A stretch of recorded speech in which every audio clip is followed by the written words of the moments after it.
dan janganlah masukkan kami ke dalam pencobaan, tetapi bebaskanlah kami dari yang jahat. Halo anak-anakku, siswa-siswi, anak-anak Katolik yang kelas 9. Kita bertemu lagi dengan saya, Ibu Francisca Nanga SAG. Kalian di kelas 8 bersama Ibu Adriana.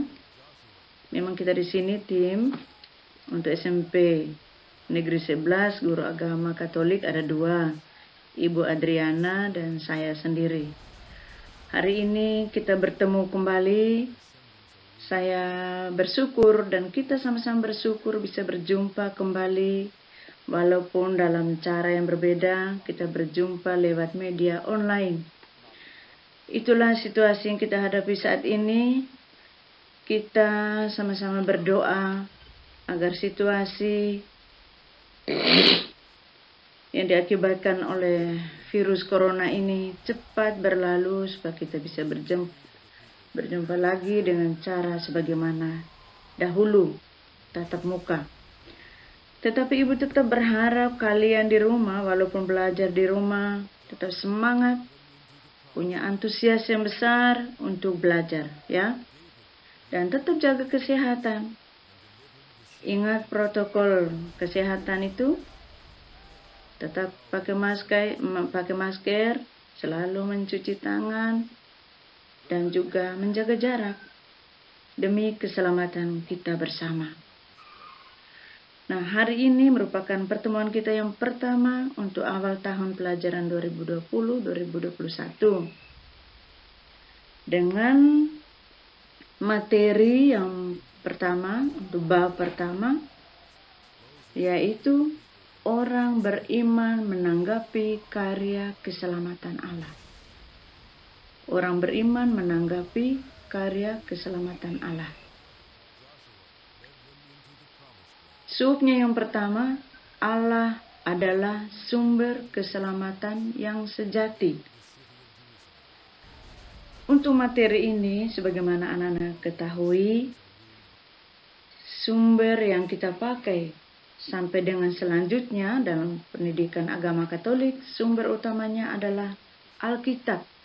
Jadi anak-anak di rumah tentu punya Alkitab, selalu siapkan ya di hari pelajaran agama, siapkan terlebih dahulu Alkitabnya. Selain itu buku pegangan yang kita pakai, tentu untuk siswa, itu buku yang berwarna biru, Pendidikan Agama Katolik dan Budi Pekerti.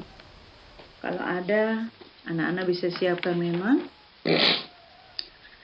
Nah, di dalam pertemuan-pertemuan kita nanti akan ada juga latihan. Jadi siapkan buku latihan, setiap pertanyaan itu dijawab, ditulis di dalam buku latihan.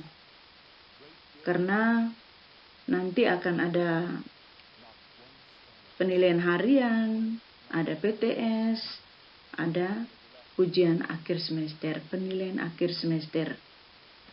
Nah, materi kita ada juga rangkuman. Ini penting untuk kalian belajar lagi. Makanya itu dicatat untuk bahan belajar. Apalagi kalau buku tidak ada. Kalau ada buku ya rangkumannya tidak dicatat juga tidak apa-apa. Nah, untuk buku sumber bisa kalian lengkapi dan sumber-sumber lain yang relevan, yang sesuai dengan materi kita ya. Oke. Nah, mari kita lanjut materi kita nanti dengan berdoa.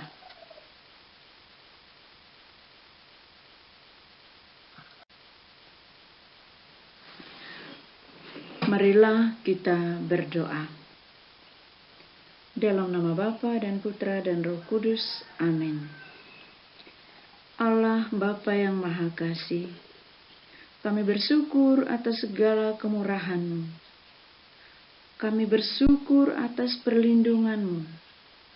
Kami bersyukur atas napas kehidupan yang Engkau anugerahkan kepada kami masing-masing. Kami bersyukur kepadamu atas rahmat kesehatan, sehingga hari ini kami bisa bertemu untuk memulai pelajaran kami. Bukalah hati dan pikiran kami, agar melalui proses pembelajaran ini, kami semakin menyadari bahwa Engkaulah Allah satu-satunya, sumber keselamatan sebagai awal dan tujuan hidup kami.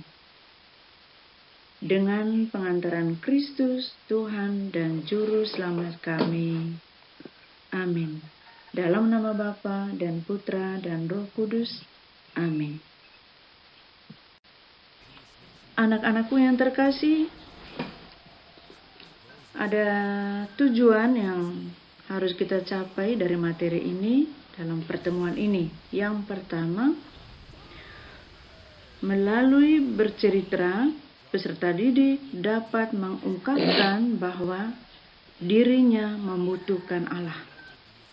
Kedua, melalui membaca buku, peserta didik dapat menyimpulkan pandangan masyarakat tentang sumber-sumber keselamatan.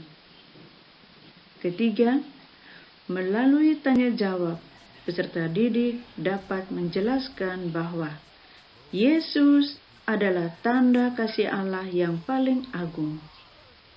Keempat, melalui pendalaman kitab suci, peserta didik dapat menyimpulkan bahwa Allah adalah sumber keselamatan yang sejati. Itulah anak-anakku 4 tujuan yang akan kita dalami, kita bahas dalam pertemuan ini. Nah, anak-anak, sekarang simaklah cerita yang berjudul Kerinduan, yang diambil dari buku Pendidikan Agama Katolik dan Budi Pekerti, buku siswa kelas 9, halaman 4.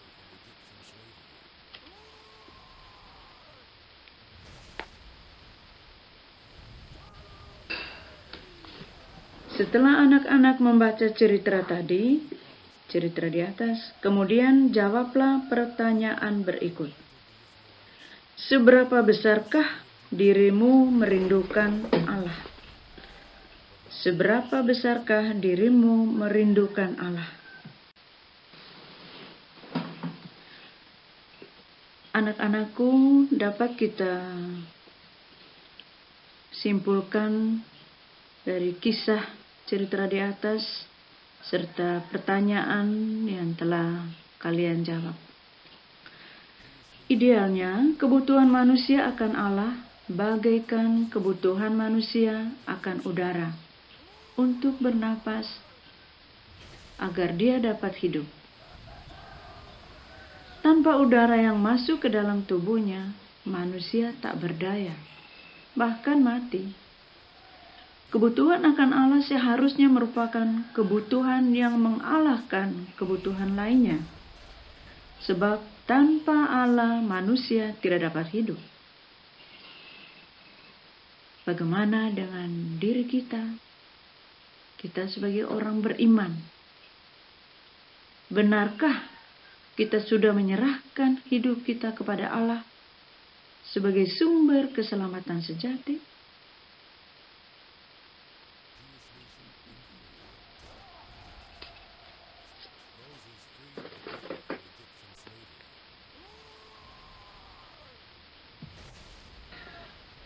Anak-anakku yang terkasih, sumber keselamatan sejati bukan terletak pada harta kekayaan duniawi, uang dan lain-lain. Bukan pula pada sumber-sumber kekuatan gaib. Bukan terletak pada kemajuan ilmu pengetahuan dan teknologi. Allah adalah satu-satunya sumber keselamatan sejati.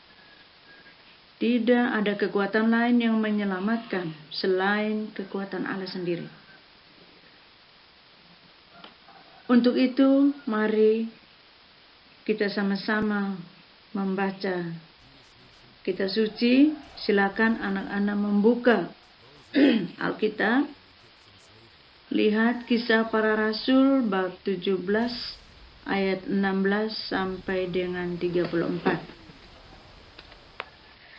Setelah kalian membaca dengan cermat, silakan kalian menjawab pertanyaan-pertanyaan berikut untuk mendalami.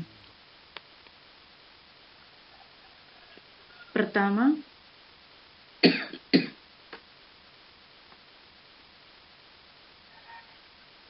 bagaimana orang Athena memahami sumber keselamatan hidupnya? Kedua, bagaimana sikap Paulus melihat hal itu dan apa yang dilakukannya? Ketiga, bagaimana tanggapan orang-orang Athena terhadap pewartaan Paulus? Keempat, bagaimana pandanganmu tentang sumber keselamatan sejati bagi hidupmu? Mengapa? Kelima, bagaimana caranya kita dapat menjadi duta karya keselamatan Allah bagi sesama?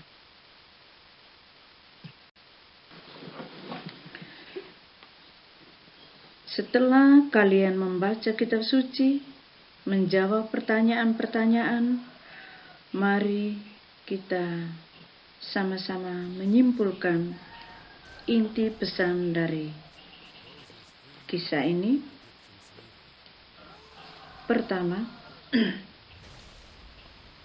Allah adalah sumber keselamatan sejati. Kita harus percaya Allah adalah pencipta, awal dari segala kehidupan dan sekaligus menjadi tujuan hidup setiap ciptaan. Dia adalah Alfa dan Omega, awal dan akhir. Sebagai orang beriman, kita harus percaya bahwa karya keselamatan dan karya penyelamatan Allah tetap berlangsung dari dulu hingga sekarang. Kita bisa bernafas dan hidup sampai sekarang. Itulah bukti karya keselamatan Allah yang dapat kita nikmati.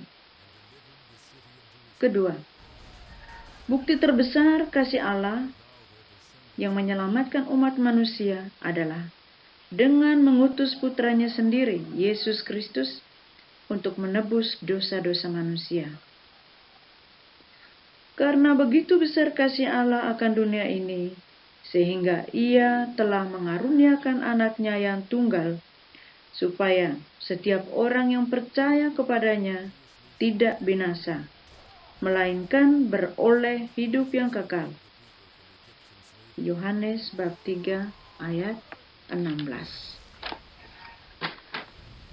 Wujud nyata kasih Allah nampak dalam cara-cara berikut. Pertama, menciptakan alam semesta dan segala isinya. Air, udara, matahari, tumbuh-tumbuhan yang sangat dibutuhkan oleh manusia.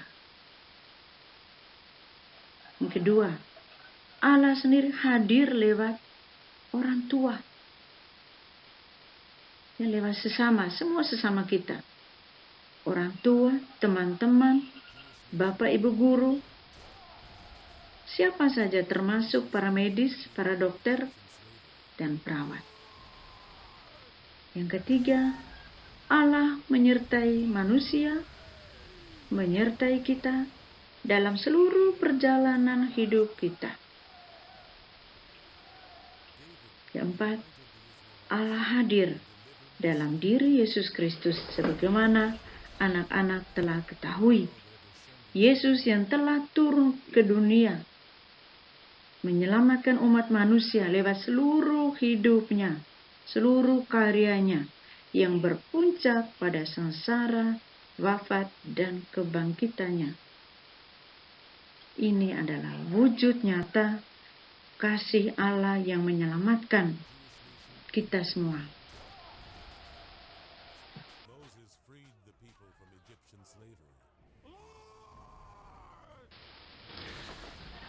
Anak-anakku, marilah kita tenangkan diri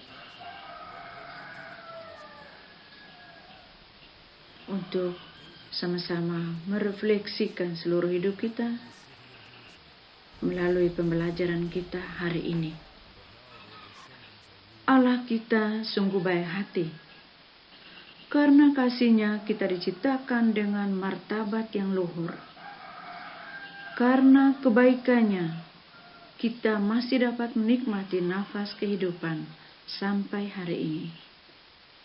Kita juga diberi orang tua yang penuh perhatian serta selalu mendampingi dan membimbing kita.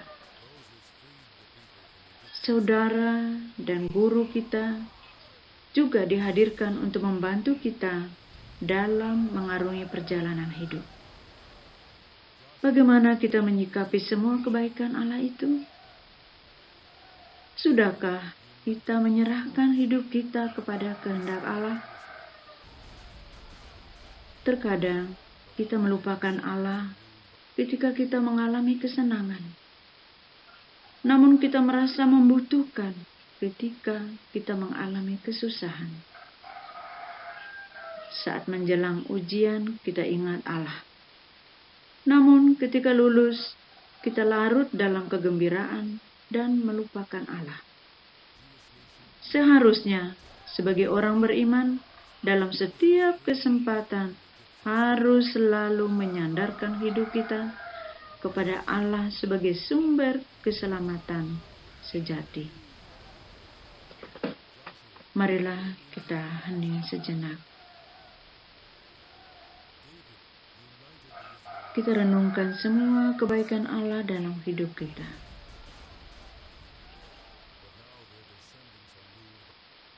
Dalam suasana hening, tuliskan dalam buku catatanmu rencana yang hendak kamu lakukan agar hidupmu selalu dekat dengan Allah. Agar kamu selalu merindukan Allah, selalu membutuhkan Allah.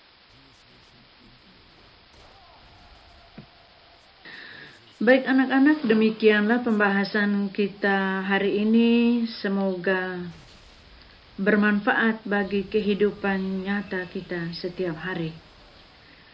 Dan untuk pertemuan berikut, siapkan peralatan sebagaimana disampaikan tadi, Alkitab, alat tulis, buku pegangan, kalau bisa difotokopi, atau ada yang bisa beli, silakan. Pastikan ruang belajar atau tempat yang nyaman, yang punya sinyal yang bagus. Jangan lupa absen. Jangan lupa absen, jangan sampai kamu dianggap tidak hadir. Tetap jaga kesehatan, perhatikan protokol kesehatan. Tetap semangat untuk belajar, materi yang baru didapat sedikit, dipelajari memang. Tugas-tugas dikerjakan dengan baik, dan sampai jumpa di pertemuan berikut. Tuhan memberkati kita semua. Marilah berdoa. Dalam nama Bapa dan Putra dan Roh Kudus. Amin. Allah Bapa yang kekal, Engkaulah asal dan tujuan hidup kami. Kami bersyukur atas segala rahmat yang telah Engkau limpahkan. Dampingilah hidup kami, agar tidak berpaling dari hadapan-Mu.